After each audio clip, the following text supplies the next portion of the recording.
사채에 대해서 이야기했었는데, 자, 사채는 우리가 발행하는 사채의 액면 금액과 우리가 지급할 이자들의 현재 가치를 발행 금액으로 계산해서 발행하는 원리를 가지고 있는 거예요.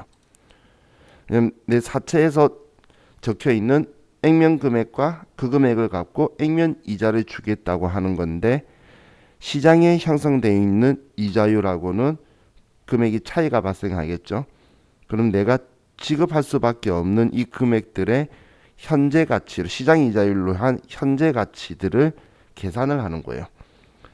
그래서 제가 공식이라고 썼던 게, 액면 금액의 현가 계수를 곱하는 건 만기가 되었을 때에 내가 100만 원을 갚는데 그 100만 원의 현재 가치를 만들기 위한 계수가 현가 계수예요.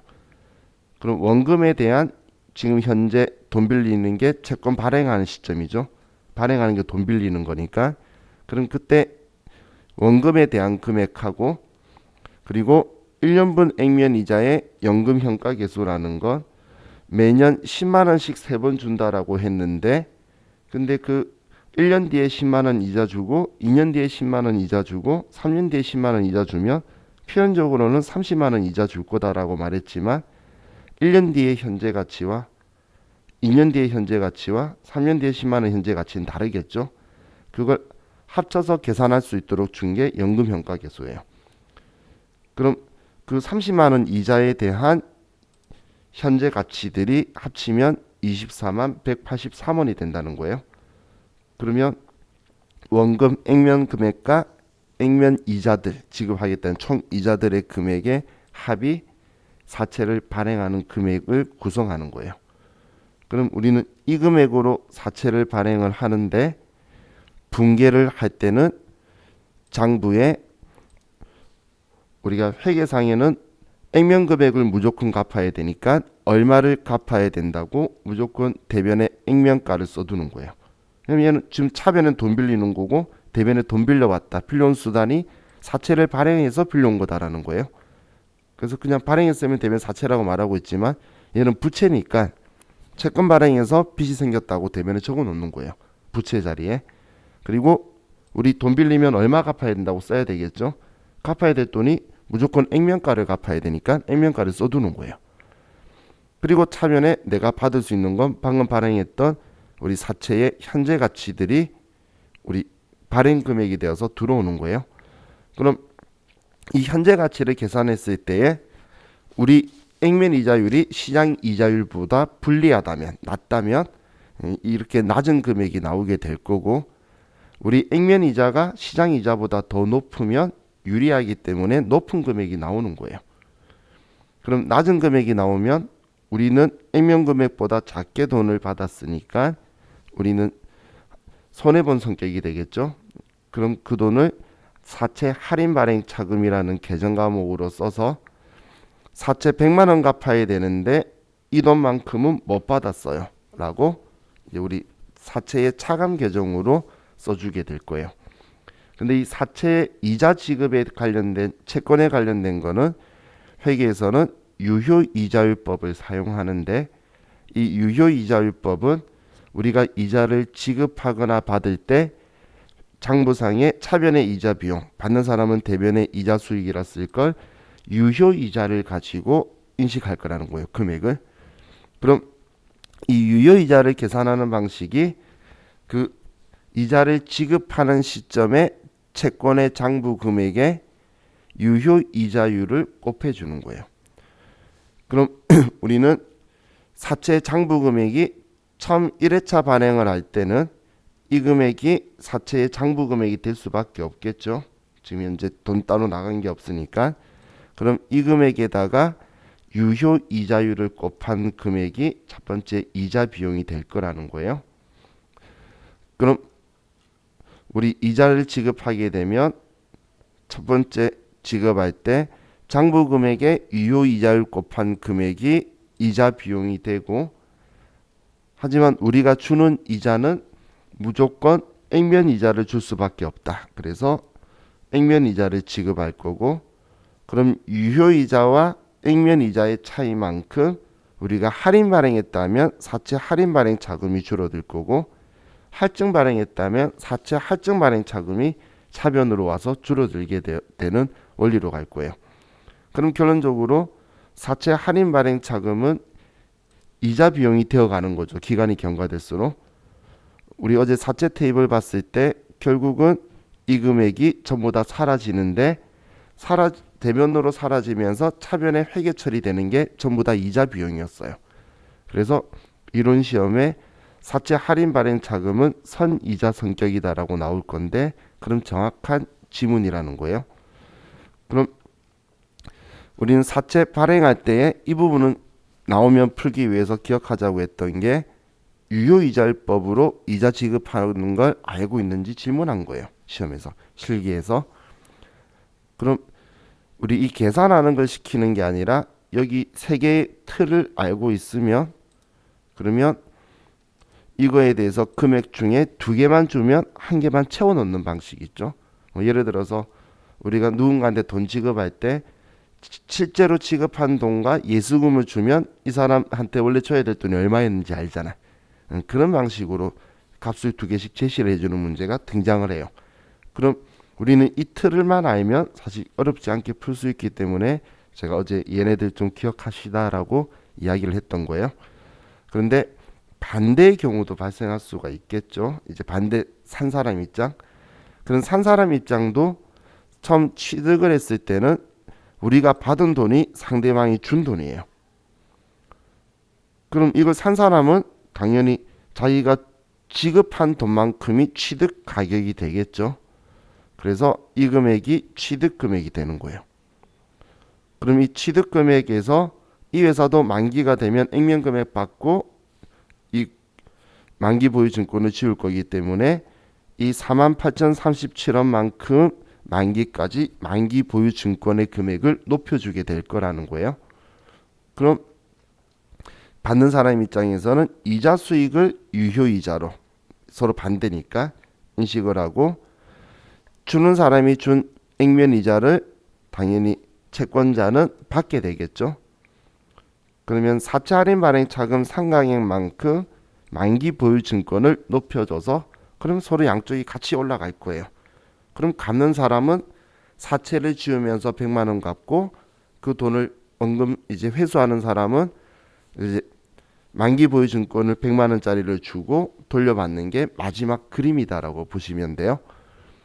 자, 그리고 우리 유가증권 평가할 때에 우리 만기 보유 증권은 상각 후 원가법으로 평가를 한다라고 했는데, 그 상각 후 원가법이 지금처럼 이렇게 만기 보유 증권이 증가를 하면 장부상의 만기 보유 증권이 금액이 올라갈 거잖아요. 그 올라간 금액으로 외부 이해관계자들한테 보여주는 게 상각 후 원가법이에요. 왜냐면 처음에는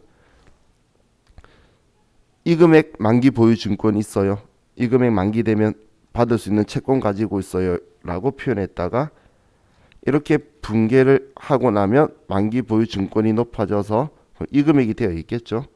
그러면 만기되면 이 금액 받을 수 있어요. 이렇게 이제 계속 올라가고 있다라는 거예요. 그럼 결국은 100만 원 받을 건데 왜 100만 원이라고 다 안 쓰냐면, 우리가 이걸 만기 보유 증권이라고 했지만 중간에 팔 수도 있겠죠. 그럼 중간에 팔았을 때에 내 장부 금액하고 차이를 조정하기가 이게 당연히 정확하게 맞겠죠. 근데 처음부터 만기까지의 금액을 써두지 않는 방식을 쓰는 거예요. 자, 그럼 우리가 사채 할인에 대해서 금액 계산을 그냥 쭉 한번 적어 봤었는데, 이 금액을 너무 중요시하고 보실 필요는 없지만, 이 규칙은 제가 이론 시험에서 규칙 가지고 이야기 잘 나오니까 이 규칙은 좀 보자라고 했어요. 그럼 이 규칙에서 여러분들이 먼저 생각하실 게, 할인 발행은 우리 거가 액면인데 우리 거가 불리해요. 그래서 얘가 크다는 거예요. 항상 할인은 우리 거가 작은 거예요. 우리가 불리하니까 할인을 했겠죠. 그럼 우리가 불리하니까 작은 금액을 받는 거예요. 발행할 때 작은 금액을 발행할 수밖에 없겠죠. 그럼 이 상황에서 사채는 무조건 마지막에 액면 금액을 갚아야 되기 때문에 액면 금액으로 가야 되니까 작게 받았으면 기간이 경과하면 만기로 다가갈수록 증가할 수밖에 없는 거예요. 그럼 유효이자는 이 장부 금액의 유효이자율을 곱하는 거니까 장부 금액이 증가하면 비례적으로 얘도 증가할 수밖에 없는 거예요. 그리고 액면이자는 상법 때문에 항상 일치하다. 이제 귀에 딱지가 않겠죠. 상법 핑계를 대면서 이야기하니까. 그래서 얘는 항상 일치할 수밖에 없고, 그럼 상가액은 우리가 분개할 때 보면 유효이자가 이자 비용이고 액면이자가 실제로 지급하는 거니까 이 두 금액의 차이를 우리는 할인 발행 차금이든 할증 발행 차금이든 반대쪽에 써지면서 지워주는 거니까 상가액이라고 표현을 하는데, 그럼 액면이자는 그대로 있는데 더 금액이 컸던 유효이자가 기간이 경과할수록 더 증가하니까 얘 둘이의 차이는 증가할 수밖에 없는 규칙을 가지고 있다는 거예요. 자, 그럼 반대로 사채를 할증 발행을 하게 되면, 할증 발행은 할증이라는 표현을 했을 때 우리가 유리한 조건이라는 느낌은 드시죠? 할증 뭔가를 더 많이 받았다는 거니까 한마디로 우리가 더 유리한 조건이라는 거예요. 거꾸로 말하면 시장과 유효이자가 우리 거보다 낫다란 이야기죠. 그럼 내가 유리하니까 액면 금액보다 많이 받는 거예요. 그럼 많이 받았다더라도 만기 때는 딱 액면 금액을 갚을 거기 때문에 기간이 경과하면 감소할 수밖에 없겠죠. 그럼 유효이자는 장부 금액의 유효이자를 곱하는 거니까 장부 금액이 줄어드니 얘도 비례적으로 함께 줄어들 수밖에 없는 거고, 액면이자는 일정할 수밖에 없는 거고. 그럼 우리가 분개를 할 때 액면이자가 유효이자보다 더 크기 때문에 아래 분개 보시면 지급한 돈이 이자 비용으로 인식하는 것보다 더 크죠. 그럼 이 차이 나는 금액만큼을 발행할 때 있었던 4차 할인 발행 차금을 이쪽으로 줄여주고 있는 거죠. 이렇게. 그래서 얘가 상가계획인 건데, 그럼 유효이자가 액면이자보다 작은데 기간이 경과할수록 작아지게 되면 이 금액은 더 늘어나게 되겠죠. 얘 둘이 차이가. 그래서 상가계획은 4차 할증 발행 차금 상가계획도 기간이 경과할수록 증가한다는 거예요. 그렇기 때문에 그래서 전에 의외로 저보다 단순하신 분을 한번 만났는데 공부를 좀 특이하게 하시는 분이었어요. 뭐든지 이상한 규칙을 세우시는 분이었는데, 근데 그분이 이런 말을 했었어요. 할인은 이제 짝지를 짓더라고. 유효이자와 장부가액해서 할인은 둘 다 증가, 할증은 둘 다 감소. 그리고 액면이자하고 상가계획 얘 둘이를 짝지지어서 얘는 일정, 얘는 증가다. 둘 다. 얘 둘이는 할인이든 할증이든 똑같다라고 기억하시고 얘 둘이는 반대다라고 기억하시더라고. 근데 뭐 자기 나름의 방법이죠. 그래서 진행되는 규칙은 액면이자하고 상가계획은 할인이든 할증이든 똑같은데, 우리가 이런 상황을 생각을 안 해보면 제일 오해할 수 있는 게 상가계획 부분이죠. 그렇기 때문에 이걸 제일 많이 물어봐요. 그리고 저는 제일 어렵게 한번 나왔던 게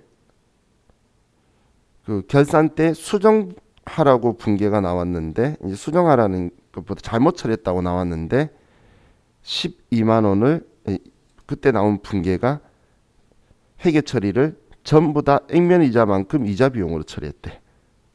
12만 원 이자 비용 처리했다라고 문제가 나온 거 있었어요. 그럼 그건 생각을 많이 좀 정확하게 알고 있어야 풀 수 있겠죠. 그럼 이자 비용을 12만 원 다 했으면 15,026원만큼 대변의 이자 비용을 줄여야 되는 거예요. 이거 12만 원 처리했으니까 줄여주고 차변에 사채 할증 발행 차금.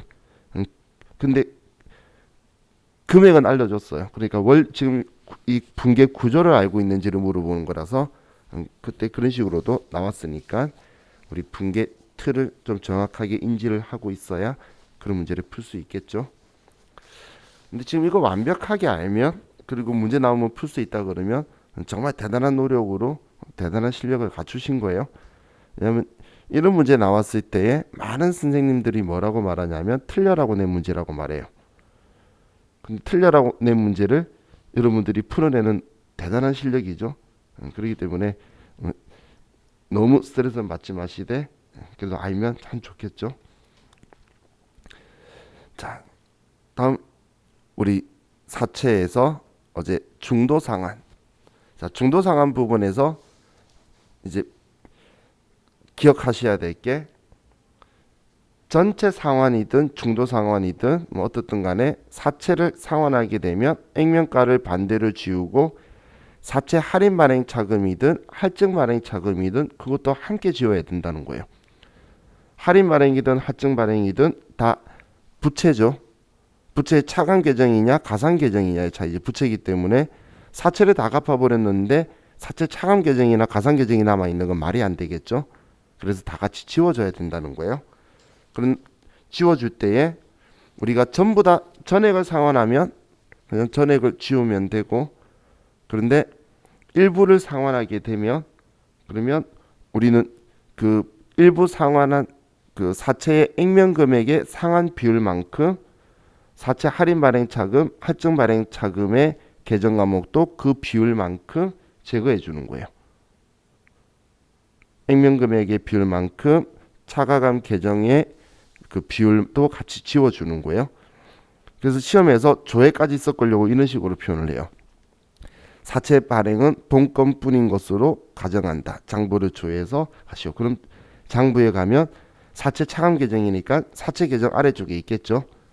그럼 거기에 할인 발행 차금, 할증 발행 차금이 있는 거를 보고, 근데 그 조회를 해야 할인 발행했는지 할증 발행인지도 알게 돼요. 근데 저는 장부 조회하면 좋은 게, 그럼 장부에 사채 할인 발행 차금은 차변에, 할증 발행 차금은 대변에 적혀 있어요.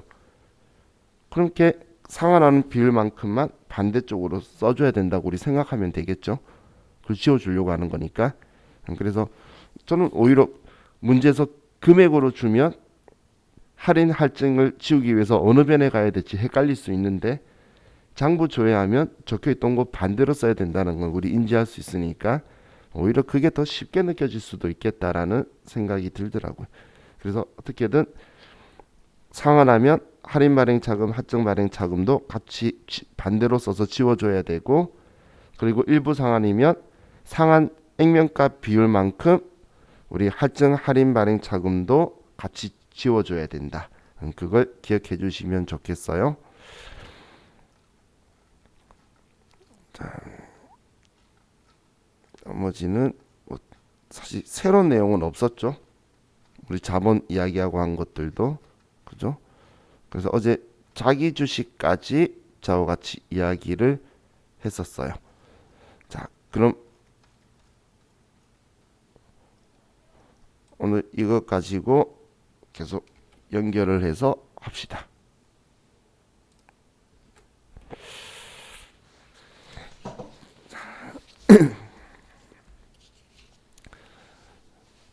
자,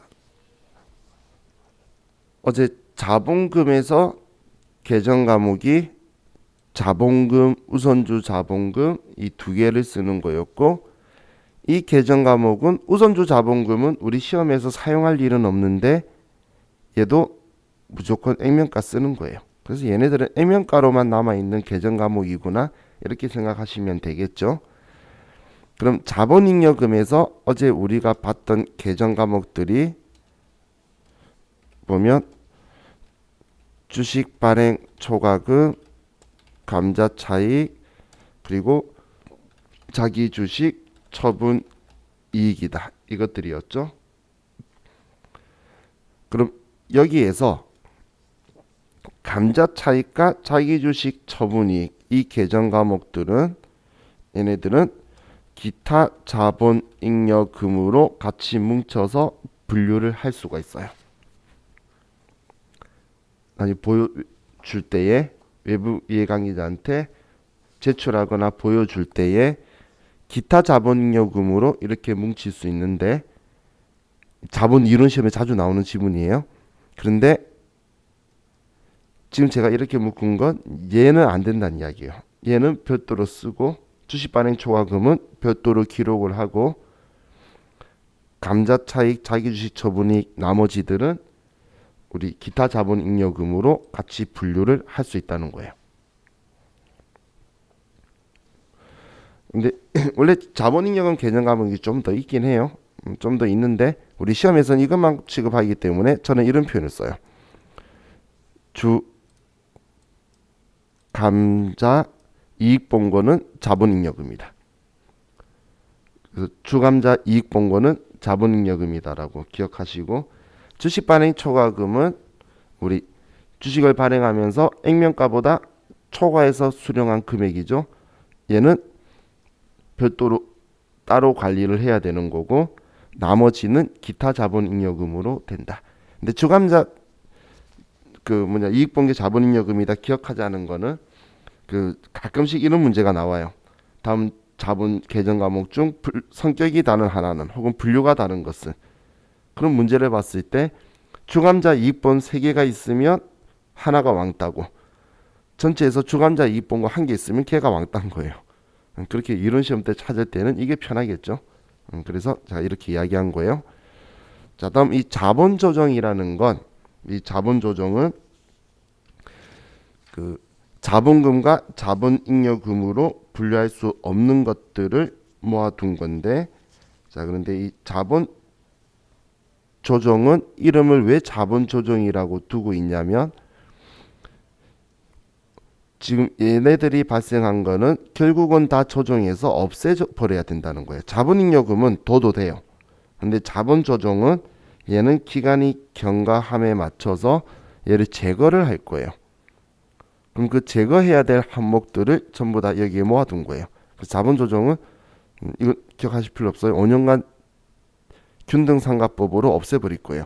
얘를 없애는 재원들이 자본잉여금으로 얘를 없앨 수도 있고 이익잉여금으로 없앨 수도 있고, 그래서 결국은 얘네들을 한마디로 손해본 것들도 주로 많이 있겠죠. 그럼 걔네들도 전부 다 도안해서 없애버릴 거라는 거예요. 그래서 이 자본조정이라는 표현을 쓰는 건데, 그럼 자본조정에서는 자, 개정 과목이 자기 주식이 제일 대표적인 개정 과목이에요. 그리고 주식 할인 발행 차금, 감자차손, 자기 주식 처분 손실, 그리고 또 주로 쓰는 게 우리 미교부 주식 배당금, 그리고 신주 청약 증거금, 배당 건설 이자 등. 얘는 등이라고 쓸 만큼 많은 건데, 아이고. 자, 그럼 여기에서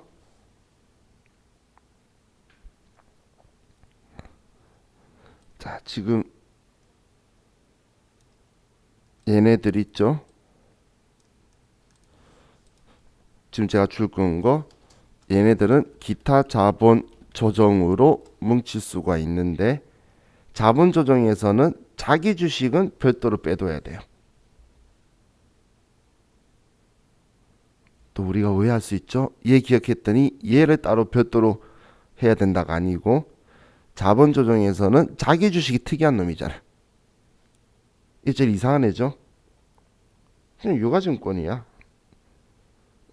그런데 우리 회계에서는 우리 회사 주식이라고 넣어두니까 얘만 없었으면 얘네들은 분리할 필요 없다는 거야. 결국 다 없앨 거거든. 얘는 별도의 목적이 있는 애죠.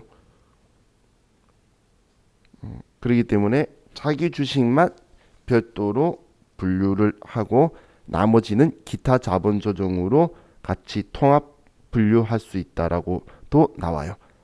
이거하고 이것만 뺀다라는 걸 아는지, 자본 이론 문제에서 자주 등장하는 걸 저와 같이 기출문제 풀면서 보실 거예요. 자, 그럼 어제 우리 주식 할인 발행 차금, 감자차손, 자기주식 처분 손실 개정 과목은 봤죠? 얘네들 뭐 우선 상기하고 하는 거 봤는데, 그 미교부 주식 배당금, 자, 혹시 우리 봤던 기억 있나요?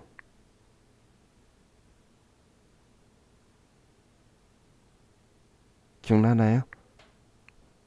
오늘 볼 거예요. 오늘도 우리 회사가 주식 배당할 때 그때 쓰는 개정 과목이고, 자, 이건 그냥 참고로 뭐 신주 청약 증거금 보면 이런 거예요. 이건 참고예요. 자, 우리 회사가 모집 설립을 해요. 그럼 모집 설립하면 아직 법인 설립할 테니까 그 주주들 되실 분들, 참여하실 분들 들어오세요. 그러니까 투자하세요라고 하는데 지금 설립하려고 하니까라는 이 말의 전제 조건은 아직 법인 설립이 안 됐죠. 그럼 인격체가 되지도 않았는데 통장도 없을 거고 주식 주권도 인쇄해 줄 수 없는 상황이라는 거예요. 그런데 지금 돈 받아야 되잖아. 그리고 우리 회사에 돈을 듣겠죠. 그러면 그때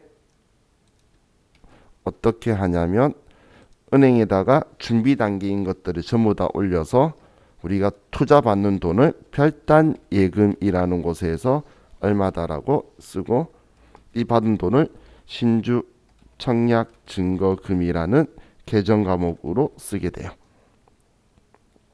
여기에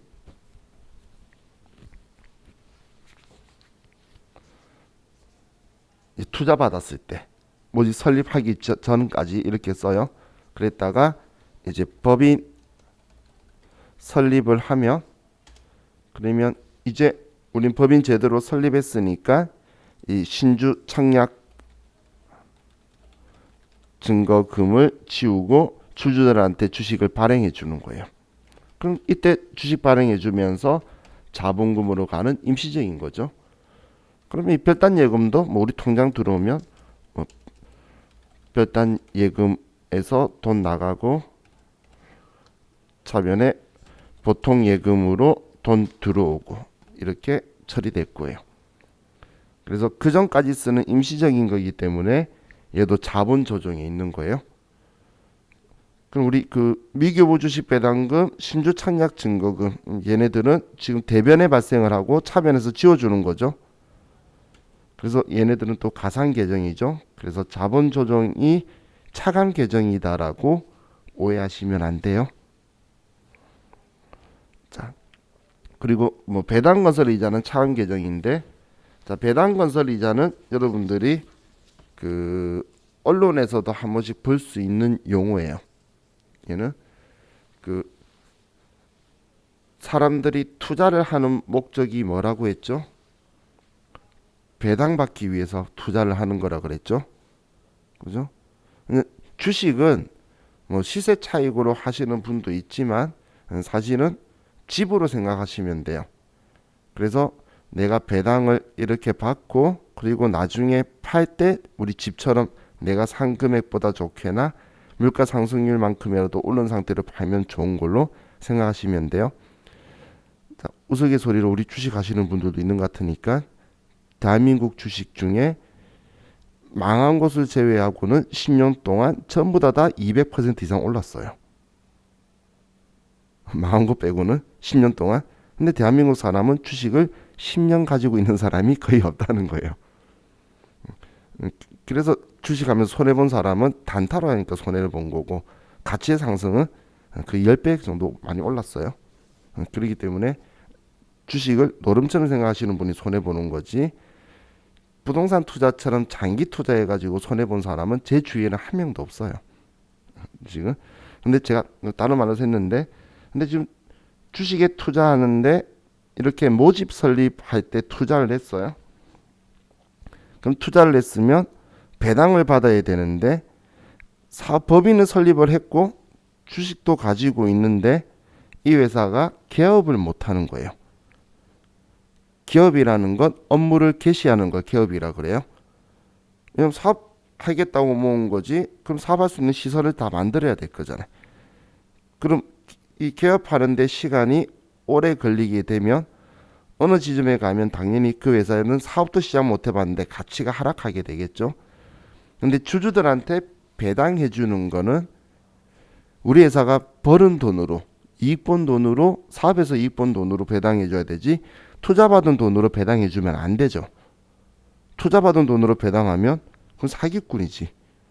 그죠? 그런데 자, 우리나라 상법에서는 시설을 만드는 데에 오래 걸리는 사업들이 있다는 거예요. 문제없이 사업을 진행하고 있는데도 그러면 잘못된 이제 우리 자금의 흐름이 움직일 수가 있겠죠.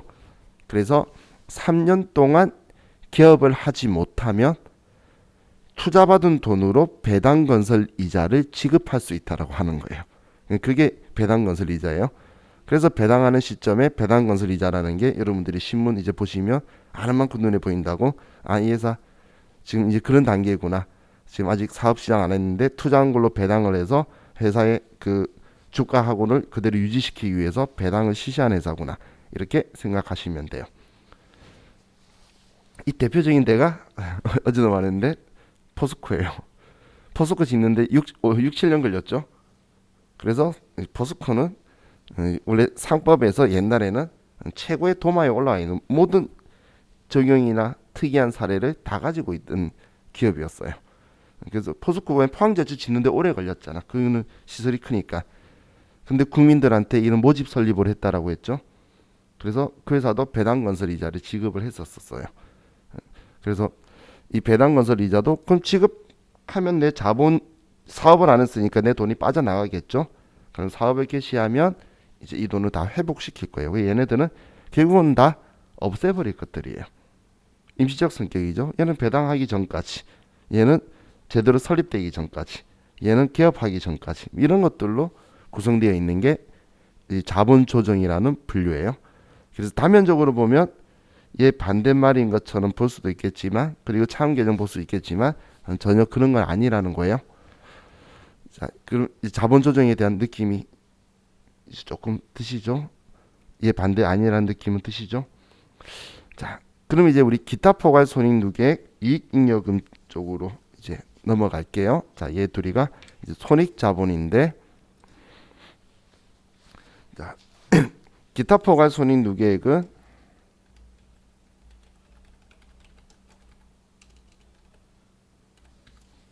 얘는 미실현 보유 손익을 여기에 넣어두는 거죠.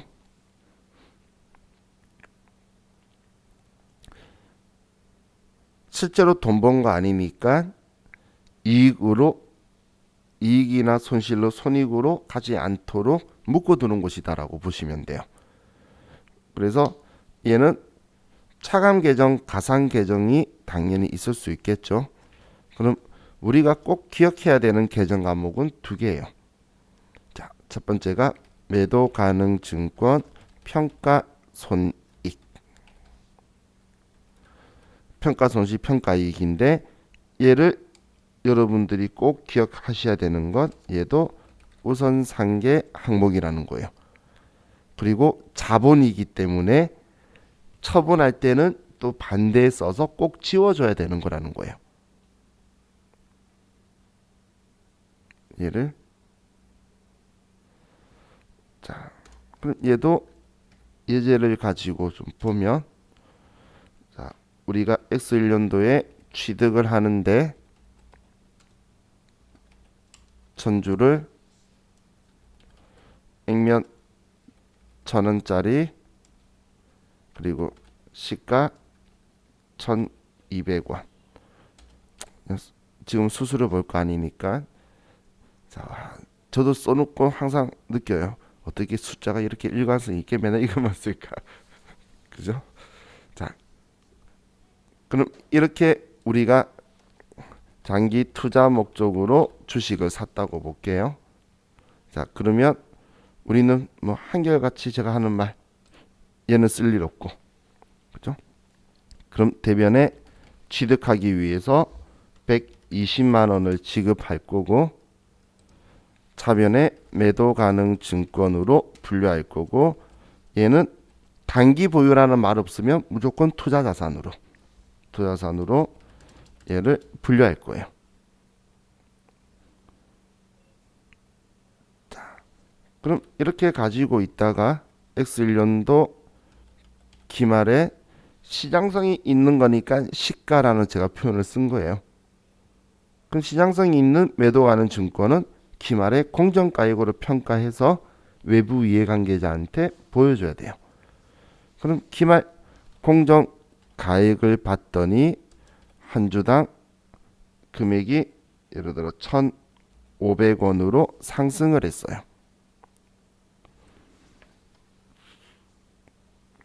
그럼 외부 이해관계자한텐 우리는 150만 원으로 보여줘야 되니까 30만 원이 올랐죠. 자, 저는 제가 이렇게 표현했죠. 얘 150 보여줄 건데 장부에 120이다. 이렇게 하셔도 되고 120에 주당 1200원에 샀는데 1500원으로 300원 올랐고 천주니까 30만 원 올랐네. 보셔도 되고 뭐 여러분 편하신 대로 보시면 돼요. 어떻게든 30만 원 올랐으니까 오는 만큼 매도 가능 증권 30만 원이다 라고 올려주고 대변에 매도 가능 증권 평가 이익이다 30만 원 이렇게 써줄 거예요. 그럼 이 매도 가능 증권 평가 이익의 성격이 300번대인 기타 포괄 손익 누계이익이라는 거예요. 그러면 얘는 내가 안 지워주면은 절대로 지워지지 않는 그런 애라는 거예요. 자, 그럼 이제 X2년도 기말까지 이걸 보유하고 있다고 볼게요. 자, 이때 봤더니 공정가액이 한 주당 1,300원으로 하락한 거예요. 그럼 난 장부에 1,500원이다라고 주당 해서 150만 원 써뒀는데 주당 1,300원이면 200원씩 주당 내렸죠. 그럼 1,000주니까 20만 원 내린 거예요. 그럼 대변에 매도 가능 증권 20만 원을 줄여주는데 이때 우린 차변에 매도 가능 증권 평가 손실이라고 쓰는 게 아니고 과거에 평가 이익으로 한 금액이 봤더니 30만 원 많이 이익 봤었네. 그럼 지금 20만 원 내렸으니까 너는 10만 원 이익이라고만 남겨놔야겠다. 그래서 20만 원 줄여줄 거예요. 그래서 매도 가능 증권 평가 이익이 여기에 20만 원이 와서 지금 이 금액을 줄여준다는 거예요. 왜 이렇게 줄여주는 이유는 120에 샀는데 지금 130만 원이 되었죠. 그래서 장부에 10만 원 이익이다고만 남겨두려는 취지다라고 보시면 돼요. 원리가 이해가시죠? 자, 그런데 만약에 얘가 X3년도 기말에 또 내렸어요. 주당 1,000원.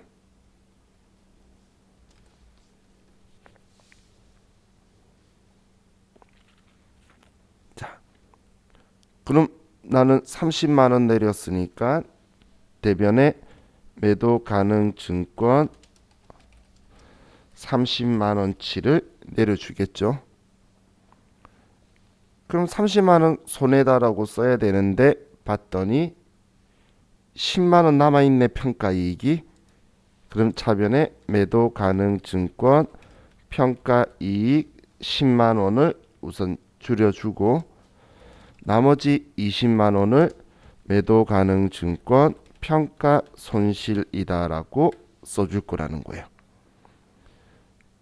그럼 우린 120에 샀는데 지금 100만 원이니까 장부에 20만 원 평가 손실이다 라고만 남겠죠. 자, 그랬다가 X4년도에 처분을 하는데 이때 시가가 봤더니 우리 저 주식 하시는 분들이 있으니까 지금 왜 제가 공정가액 썼다가 시가 썼다고 하냐면 여러분들 종가하고 거래 가격하고 틀리죠. 주식해 보시는 분은 종가는 종가인 거고 지금 내가 살 수 있는 게 시가잖아요. 시간마다 움직이고 그래서 이렇게 표현을 써요. 이건 진짜 안 일어나니까 기말 12월 30일 종가로 쓰는 거예요. 이거 내가 사고 팠던 금액이 아니고. 자, 그럼 이제 우리는 지워줘야 되겠네요. 그럼 매도 가능 증권은 전기 말에 100만 원으로 맞춰뒀으니까 대변에 매도 가능 증권 얘는 100만 원을 지워주고. 자, 그리고 또 내가 지워야 될 게 매도 가능 증권 평가이익 평가 손실 있는지 보고 지워줘야 되겠죠. 얘 지워야겠네. 평가 손실 20만 원 있네요. 그럼 대변에 매도 가능 증권 평가 손실 20만 원을 지워주고. 자, 그리고 이제 차변에 내가 돈 받는 거 다 지웠으니까 140만 원을 받으면 차이나는 20만 원. 이걸 매도 가능 증권 처분 이익이다라고 쓸 거예요. 이 매도 가능 증권 처분 이익은 실제로 일어난 거죠. 그렇기 때문에 처분 이익, 처분 손실은 실제로 일어난 거기 때문에 수익 비용으로 처리하는 거예요. 평가가 실제로 안 일어난 거니까 자본이라는 거고. 그럼 평가할 때는 손익계산서 안 들어가고 있다가 실제 일어나면 이 손익계산서로 가서 이익잉여금으로 자본으로 결국 오는 거예요. 이걸 나중에 이제 세법으로 넘어가면 세금을 언제 낸다 때문에 이렇게 오가는 거예요. 손익계산서 가면 세금 내야 되거든. 그죠? 이렇게 보시면 돼요. 자, 이게 우리 매도 가능 증권이니까, 자, 세무이익은 매도 가능 증권 평가도 조화를 해요. 근데 단기 매매 증권은 지금처럼 이렇게 끌고 가는 게 없죠. 그냥 처음에는 취득원가하고 차이, 그 다음부터는 전기말하고 차이만 계속 분개하면 편하니까 우리가 그 시험에서 얘네들을 만났을 때에 유가증권 평가가 결산 문제 나오면 일단 단기 매매 증권인지 매도 가능 증권인지 먼저 들여다보고, 근데 오래 취득한 거면 둘 다 신경 쓸 거 없어요. 사실 오래 취득한 거면 전혀 신경 쓸 거 없는데, 오래 이전에 취득했다면 두 개의 분계는 완전히 달라질 수가 있겠죠. 단기 매매 증권과 매도 가능 증권은.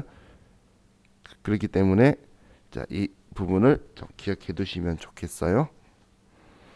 자, 다음 우리가 또 기억할 계정 과목이 재평가 차이. 자, 우리 이거 여기서 봤었죠? 유형자산 재평가 모형할 때. 근데 이 재평가 차익을 다른 말로 이렇게 표현한 거예요. 재평가 잉여금. 같은 표현이에요. 이 재평가 잉여금이 우리 재평가 차익을 이야기하는 거예요.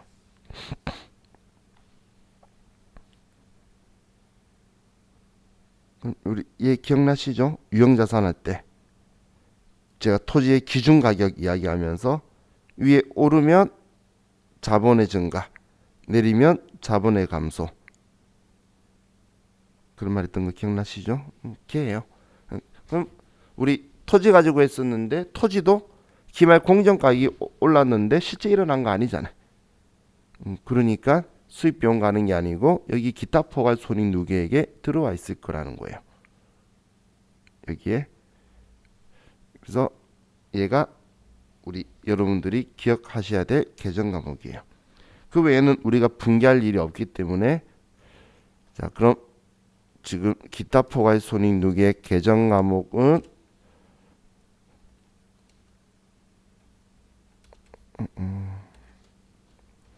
자, 방금처럼 매도 가능 증권 평가 손익하고 재평가 잉여금, 재평가 차익, 그리고 우리 해외 사업 환산 손익, 그리고 뭐 파생 상품 평가 손익, 이런 것들이 있어요.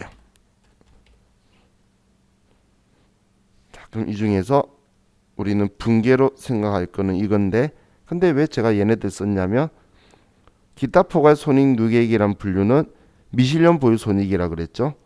그래서 자본 이야기하는데 계정 과목에 평가나 환산이라는 글자가 있으면 자본인데 평가나 환산을 하네? 그러면 얘는 안 일어났네. 기타 포괄 손익 누계액이다라고 보시면 돼요. 얘네들은. 다른 곳에서는 평가나 환산이 자본 계정에서 나올 수가 없어요. 실제로 안 일어난 사건이라는 의미가 있는 거니까, 이때 이 계정 과목에 이 글자들이 들어간다라고 보시면 돼요.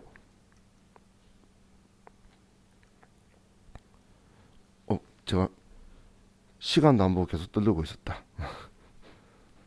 왜 앞에서는 말 안 해줬어? 자, 우리 지금 여기까지 하고, 자, 우리 그냥 지금 사진 찍고 갑시다. 나 10분 쉬면 또 시간 애매할 수 있으니까.